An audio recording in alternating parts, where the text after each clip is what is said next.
Hello students, स्वागत है आप सभी का आशीष सिंह लेक्चर्स की इस लेटेस्ट लाइव स्ट्रीम में। और ये लाइव स्ट्रीम इसलिए बहुत ज़्यादा इम्पॉर्टेंट हो जाती है क्योंकि ये सेशन 22-23 की पहली क्लास है और हम लोग स्टार्ट करने वाले हैं फिजिक्स, 12th फिजिक्स। और स्टार्ट हमेशा इलेक्ट्रोस्टैटिक्स से ही होता है, इस बार भी इलेक्ट्रोस्टैटिक्स से होगा। अंदाज थोड़ा अलग होगा, एक्सपेरिमेंट क्लास के बीच में हो रहे होंगे और लाइव एक्सपेरिमेंट की हेल्प से हम लोग टॉपिक्स को बहुत अच्छे से समझ रहे होंगे। तो स्वागत है आप सभी का। फटाफट से अपने आप को कनेक्ट कर लीजिए जल्दी से, और किसी को कोई भी कन्फ्यूज़न हो तो आप कमेंट कर सकते हैं किसी भी प्रकार का। और सबसे इम्पोर्टेंट बात यह है कि आज क्योंकि इस पूरे सेशन की पहली क्लास है तो स्टार्टिंग में थोड़ी बहुत बातचीत हम लोग फिजिक्स को लेकर के करेंगे कि इस साल की फिजिक्स अर्थात क्लास 12th की फिजिक्स और क्लास 11th की फिजिक्स में क्या बेसिक डिफरेंस है, और उसके बाद हम हमारे सेशन को स्टार्ट कर देंगे। तो स्वागत आप सभी का बहुत बहुत, और निकालिए अपनी कॉपी पेन और स्टार्ट करते हैं। चलिए,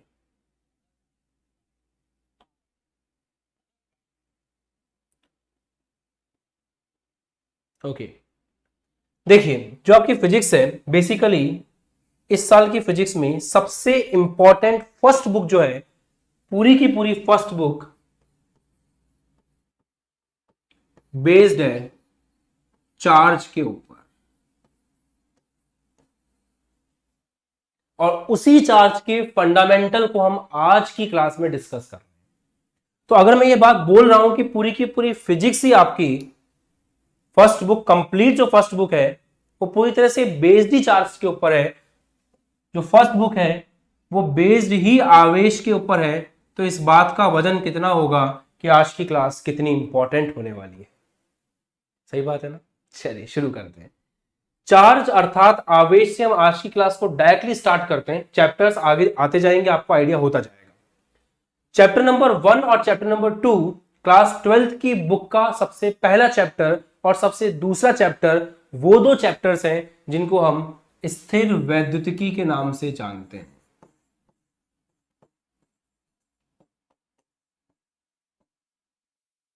कल आप लोगों ने एक शॉर्ट देखा होगा जो अपलोड किया था मैंने एक्सपेरिमेंट का।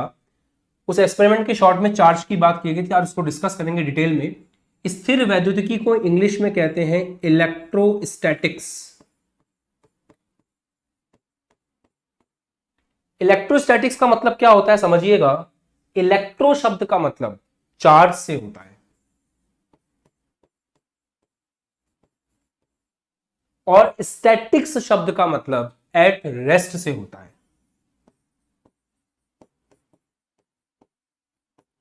मतलब जब आपका आवेश रेस्ट पर होगा, जब आपका आवेश चल नहीं रहा होगा, उस समय उसका अध्ययन करना यह कहलाता है स्थिर वैद्युतिकी।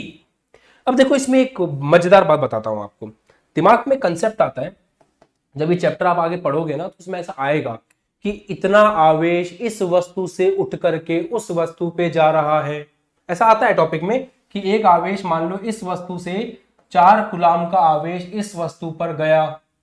फिर दिमाग में बात आती है कि सर ने तो कहा था स्थिर वैद्युतिकी का मतलब होता है कि जब आपका आवेश रुका हुआ हो, और इसी चैप्टर में सर एक वस्तु से दूसरी वस्तु पे इलेक्ट्रॉन भेज रहे हैं, आवेश भेज रहे हैं। तो दिमाग में आता है कि यार ये क्या हो रहा है।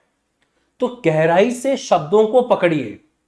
आपका आवेश एक वस्तु से दूसरी वस्तु पर जा रहा है, जाने दो, बट हम उसका अध्ययन तभी करेंगे जब वो दूसरी वस्तु पे पहुंच के रुक जाएगा। समझे। इस चैप्टर में भी ऐसा होगा कि आवेश एक जगह से उठ करके दूसरी जगह जा रहा है, पर रास्ते में हम उसका अध्ययन नहीं करेंगे। तू पहुंच जा अपनी जगह जहां से भी तेरे को आना है। जब आप आकर के बैठ जाओगे, स्टेबल हो जाओगे, और अब हमें लगेगा कि अब आवेश नहीं चल रहा, हम तब उसका अध्ययन करेंगे, और तब हम चैप्टर नंबर 1 और चैप्टर नंबर 2 के कंसेप्ट लगाएंगे। पक्की बात।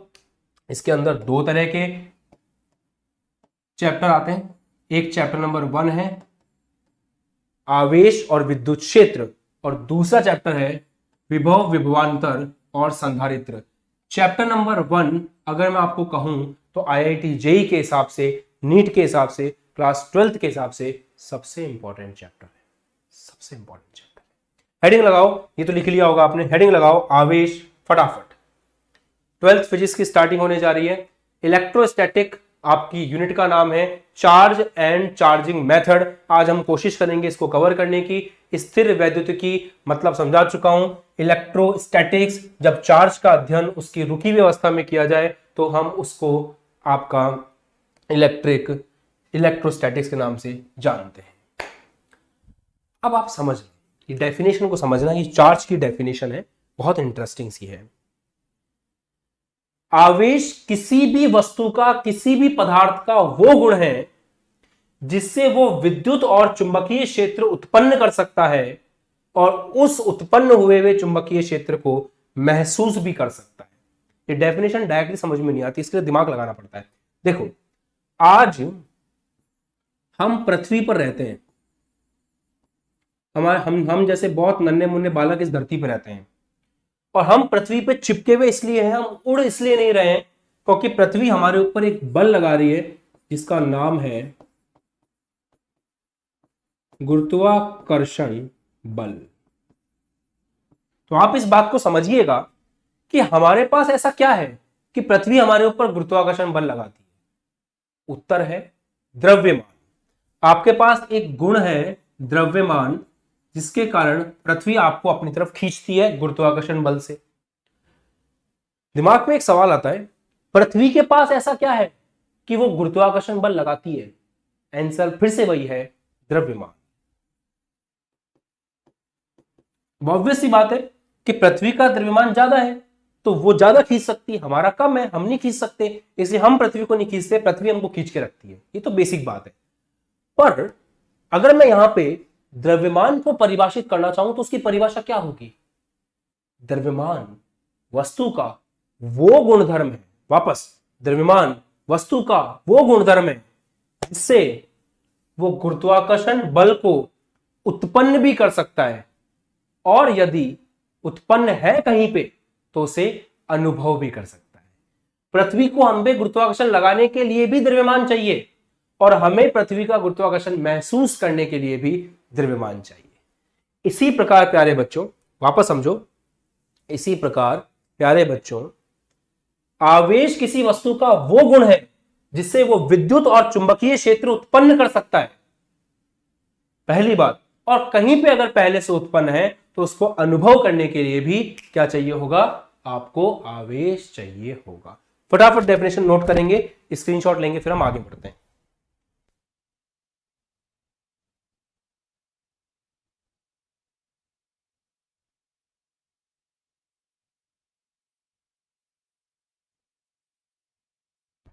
हाँ जी, क्लियर है, आगे बढ़ सकते हैं। चलो,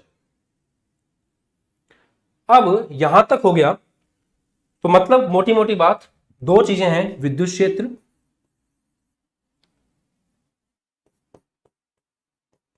दूसरा चुंबकीय क्षेत्र।